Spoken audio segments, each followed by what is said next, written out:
Hey everyone! In this guide, I'm going to show you how to add a resume to Google Sites using the updated 2026 layout. You can upload a PDF, embed a live Google Doc, or add a simple download button. The first method is uploading a PDF. Just go to Insert, choose Drive, select your PDF, and drop it into your page.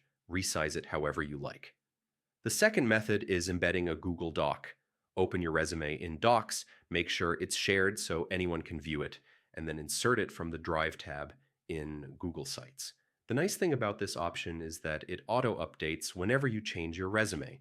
And the third method is adding a download button. Click Insert, choose Button, give it a label, and paste the link to your PDF or Google Doc. It looks clean and professional, especially if you center it. Preview your site to make sure everything loads smoothly on mobile and desktop, and then publish it when you're ready. And that's it. That's how to add a resume to Google Sites for 2026. Thanks for watching, and I'll see